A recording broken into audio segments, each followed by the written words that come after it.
Hey there, I'm G9Kane Rubicon, and I love spending whole days breaking down fights between different pop culture characters.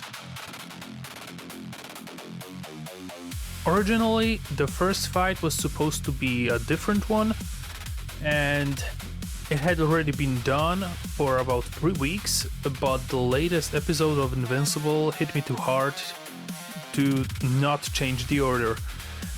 So, today we're taking a look at Thragg, Grand Regent of the planet Viltrum, and Demon King Piccolo. To start, what are we going to estimate? Stats. Let's see. Battle IQ.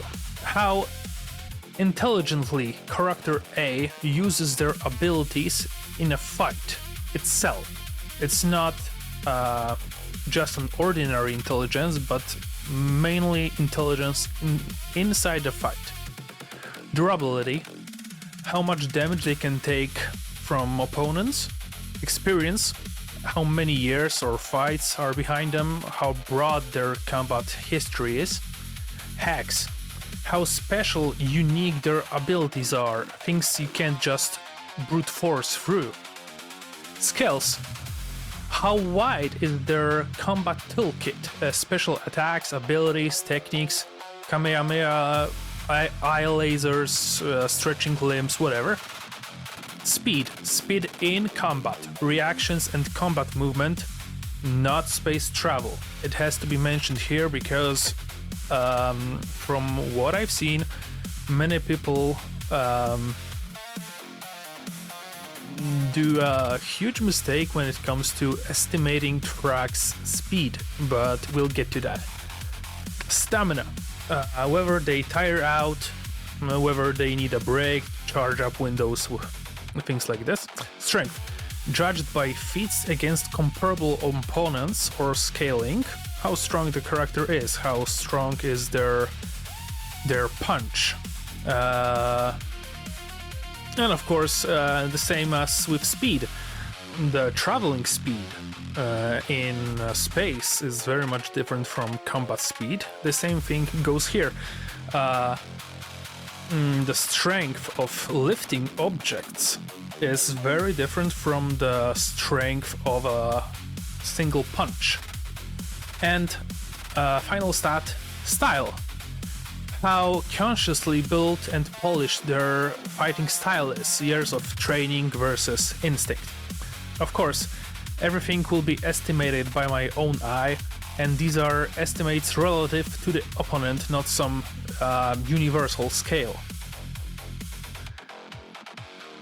Before we begin, pay attention to the animation in the right panel. It's the metaphor for every hypothetical fight like this. Every fight starts the same way, the characters facing each other, but after that almost anything can happen, and basically every opinion about a fight between two fictional characters is just a personal preference, because until an actual fight happens on the pages of a comic, in a movie or in a show, everyone will have their own view of who would win. If you disagree with the stats, the fight scenario or anything else, you're welcome to discuss it. I always like reading where I made a factual mistake or where my logic is flawed. The comments are yours. So, let's get to the first character of the day. First character, in the blue corner, Thragg. In a hypothetical corner, obviously. I think everyone saw the latest Invincible episode and how hard Thragg dominated every opponent. Yeah, Thragg is peak of Viltrumite evolution, best genes, a specimen selected to become the future emperor, trained from birth in every fighting style known to Viltrumites, whatever. Thragg hits hard, tears enemies to pieces. And if a fight lasts more than a few seconds, it usually means Thragg is just playing with his food. That's how Thragg fights. Now, his advantage. Thragg's real advantage is his resilience to damage and pain. That's a specific Viltrumite trait. They often keep fighting with their guts hanging out, right? I marked it as his edge because in my opinion it's the strongest part of Thragg physically. Thragg is fast and strong, sure, but he's more durable than he's fast or strong. That's his strongest card. Paradoxically, because most people would probably say his edge is speed or strength. We'll get to that. Thragg himself is the opposite of Piccolo in terms of mindset in battle. Thragg usually fights with cold head. It's hard to pull him out of this state. Thragg is aware of his advantage over pretty much every opponent, and you can feel it in his every fight. Bring me the skulls of those traitors. Let's see character dossier number 2.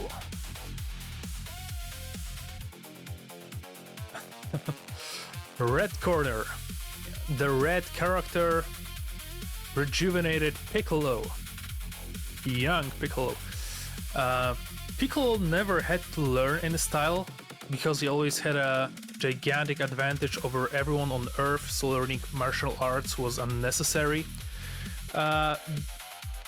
I know that in Dragon Ball Kakarot, the game, there is a mention that Piccolo knows some demon clan style, but it's the only mention of that thing, and it only appears in this game, so I'll stick to the version that Piccolo doesn't know any particular style and he just fights viciously like a mad dog, alright?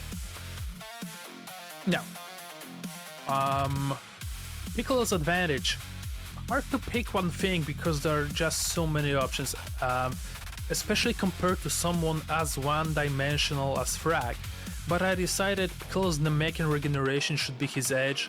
If he loses an arm, he can just spit it out, spit a new arm out of the stump like nothing happened. Piccolo is a demon king, at least in the name. Proud, vain, definitely arrogant, but for good reasons.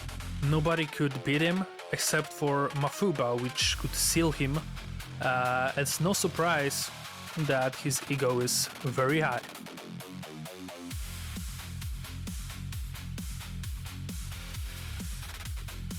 Now, let's move to both characters' profiles. And here you quickly see how completely different they are. Thragg profile is very simple, suspiciously simple for someone this absurdly dangerous. Thragg has smart atoms, the typical Viltrumite adaptive biology that lets him survive insane things. Extreme temperatures, overload, extreme environments, space flight, that kind of stuff. Plus, the standard package, strength, speed, durability, flight. The problem with Thragg is that he has basically no special tools. Thragg fights exclusively with his own body. No energy techniques, no range tricks, nothing that can suddenly change the rules of a fight. Thragg just flies at you, grabs you, hits you, tears you apart, crushes you. Done.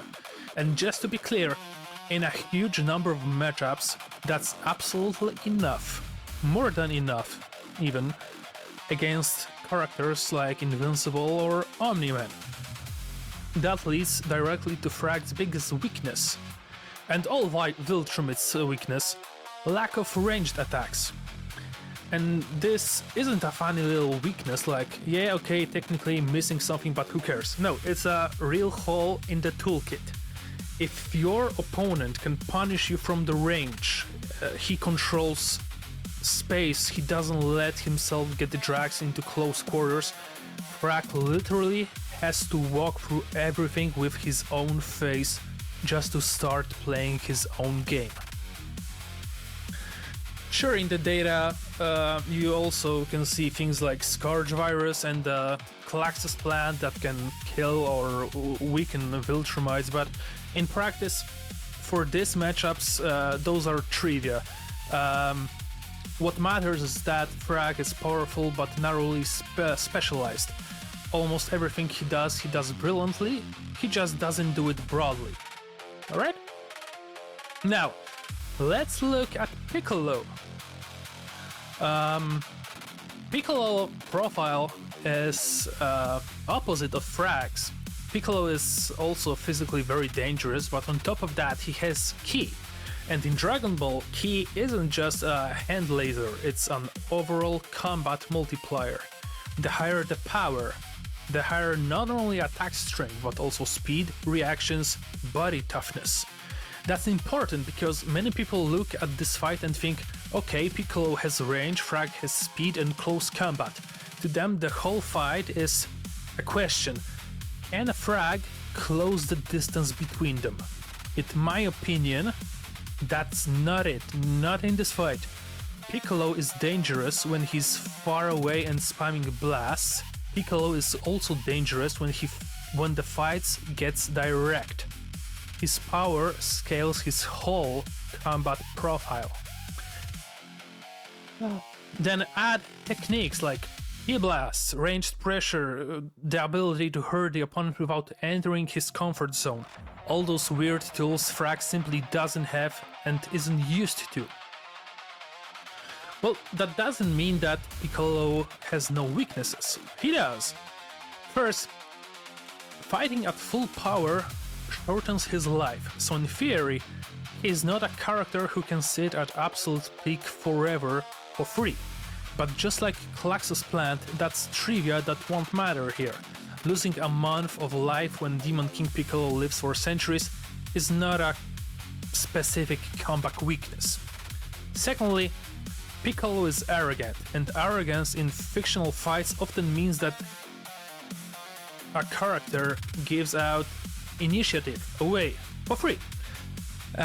Someone should finish the fight, but instead he starts talking, playing with his opponent, or is just testing how much more he can take. To balance that, Piccolo has also strategic sense that Thragg clearly doesn't. Piccolo can return to serious fighting and drop his arrogance when cornered. Thirdly, Namekian regeneration is not a magical immortality. It has limits and slightly weakens the Namekian. But again, those are more theoretical punishment routes than something Thragg gets handed automatically. To exploit Piccolo's weaknesses, you first have to reach him, and then you still have to hurt him effectively.